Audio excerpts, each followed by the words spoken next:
Ya, oke guys. Assalamualaikum. Balik lagi dengan Jaki. Dan pada video kali ini, gua mau membahas saham UCIT guys.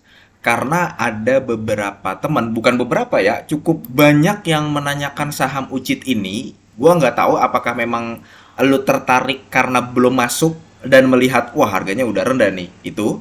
Atau memang lu punya di harga atas sebelumnya. Mungkin lu beli di sini nih, karena dia IPO kan kalau nggak salah tahun 2019 ya. Oke, tahun 2019. Apakah lu punya di harga segini atau memang wah lu ngelihat ada peluang nih dari Unicam. Nah, jadi gini guys, Unicam kalau gue melihatnya begini, ini perusahaan memang bagus. Perusahaan bagus dari ekuitasnya bertumbuh, dari asetnya bertumbuh juga, liabilitasnya, DER-nya kecil juga. Dia punya aset 7,6 triliun di tahun 2020. Kemudian di tahun 2023 dia udah punya aset di angka 8 triliun ya. Ekuitasnya juga jumbo seperti yang tadi gue bilang. Dan liabilitasnya sekarang hanya di angka 2,9 triliun. Coba aset 2023 di angka 8,4 triliun. Nah, kemudian gini guys, UCIT ini ya, yang menarik dari UCIT adalah waktu tahun 2021, perhatikan guys ya, UCIT ini punya dua segmen.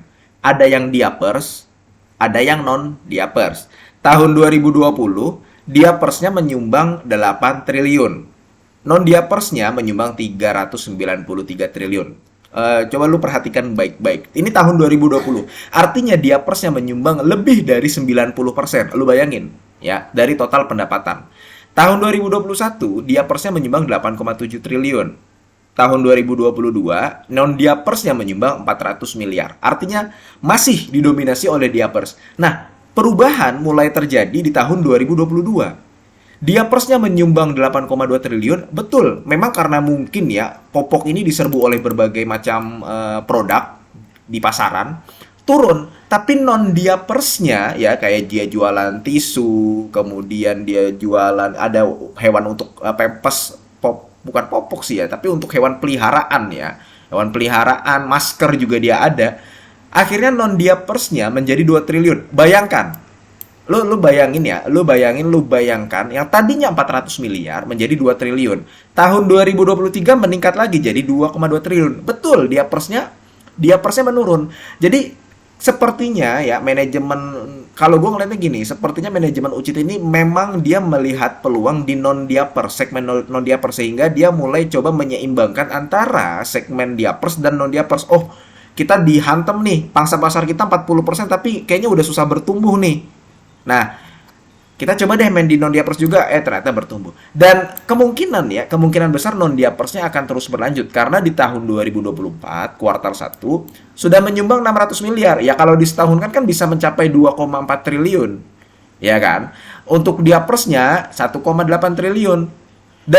Dan laba bruto dari non diapers ini ya guys ya, dari segmen ini lebih tinggi daripada diapersnya.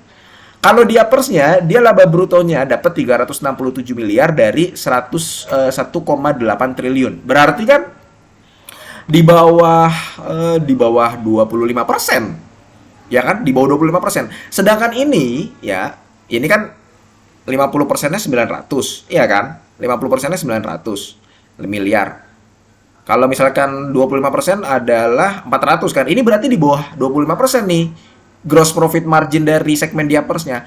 Dari non diapersnya ya, gross profit marginnya bisa 20-an lebih, 20%. Artinya sekali lagi gue katakan, manajemen sepertinya melihat peluang di sini.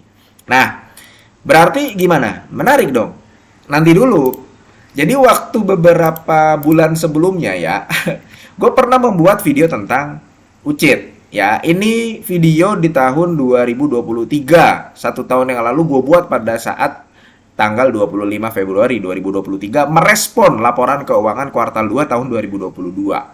Ya, ini gue buat di saat harga UCIT saat itu ada di angka 1.200. Lu bisa cek di sini guys ya. Jadi gue buatnya ya di sekitar inilah. Nah, di sini nih guys. Ya, Februari nih, waktu harganya 1.200. Dan di sini gue mengatakan gue sama sekali tidak tertarik dengan saham seperti ini. Kenapa? Dia ya net profit marginnya pada saat ini itu 3%. Kenapa? Karena banyak melakukan pembelian bahan baku dari luar. ya. Kemudian dari yang gini guys, saham seperti Ucit ini yang diuntungkan adalah perusahaan yang mensuplai bahan baku ke Ucit, satu. Kemudian yang bekerja di Ucit, dua. Pemegang sahamnya nggak dapat apa-apa. Returnnya kecil. Makanya kenapa dia selalu membagikan dividen payout ratio 20%. Itu yang membuat gua nggak menarik. Jadi bedakan antara perusahaan yang memang murni dia pendapatan dan bahan bakunya benar-benar dari pihak ketiga, sama yang memang perusahaan yang sebenarnya berbisnis kemudian menguntungkan induknya. Kayak gini, Ucit ini ya yang diuntungkan induknya karena support bahan baku buat Ucit. Ya, itu Ucit. Ada juga perusahaan yang modelnya dia melakukan penjualan kepada pihak berelasinya. Contohnya apa? Inco. Tahu Inco Valley ya? Ini juga gue karena diskusi dengan teman gue ya yang di YouTube dan gue bertukar pikiran, ada nggak perusahaan yang seperti Ucit ini? Ada, walaupun metodenya berbeda. Inco dia menjual ke perusahaan berafiliasinya, sehingga perusahaan terafiliasinya mendapatkan harga yang relatif lebih murah daripada harga pasaran. Itu Inco ya. Contohnya Ucit ya, dia melakukan pembelian dari perusahaan yang masih satu grup dengannya, relasinya, afiliasinya, ya Ucit Jepang gitu loh. Sehingga yang banyak diuntungkan ya perusahaan Jepangnya itu. Kemudian orang-orang yang bekerja di Ucit, ya iyalah dapat gaji dan sebagainya. Pemegang sahamnya cuma dikasih dividen payout ratio 20%. Sudah begitu, price to book value-nya juga nggak murah-murah. Waktu gue membuat video ini, ya, ini masih di harga 1.200. Nah, sekarang pertanyaannya, sekarang harganya udah 850 bang, per lembar. Ya kan? Menarik nggak nih? Betul, sekarang PBV-nya sudah 0,6.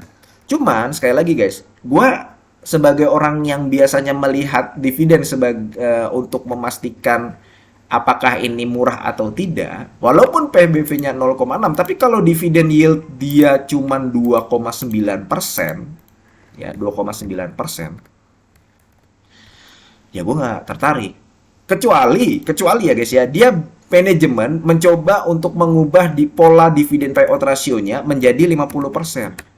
Ya kalau misalkan 50%, misalkan dia mendapatkan dividen payout ratio 50%, kita asumsikan tahun 2024 dia EPS-nya adalah 124. Kemudian dia membagikan nih dividen per share-nya adalah 60 per lembar. Ya. Dengan harga sekarang 850, maka potensi dividen yield-nya adalah 7%. Nah, ini baru gua katakan menarik. Kalau manajemen mengubah pola dividen payout rasionya. Seperti itu, guys. Nah, cuman apakah perusahaan ini nanti sahamnya akan turun lagi? Ya karena kan gue buat saham video ini perusahaannya kemudian turun. Sekarang gue bilang lagi masih nggak menarik. Apakah akan turun lagi? Belum tentu. Karena kalau kita lihat, ya pendapatannya memang meningkat dan memang ada perbaikan dari sisi non diapersnya ini.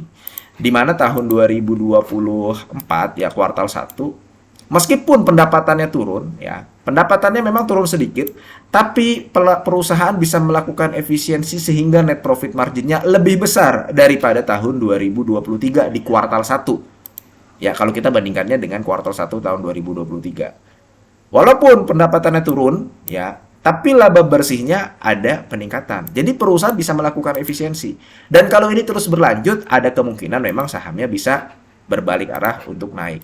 Yang kita lihat kan sebenarnya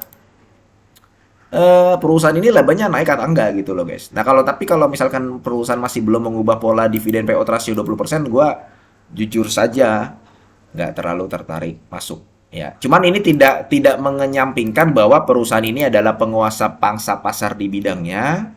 Kemudian perusahaan ini sehat dengan aset ekuitas yang terus bertumbuh dan hutangnya kecil. Ya sudah, gitu. Tergantung lo mau masuk saham Unicap atau enggak. Oke, mudah-mudahan video ini bermanfaat dan semoga lo sehat selalu ya guys ya. Sehingga kita bisa bertemu kembali di video-video selanjutnya. Ini bukan ajakan jual beli. Gua akhiri. Wassalamualaikum warahmatullahi wabarakatuh.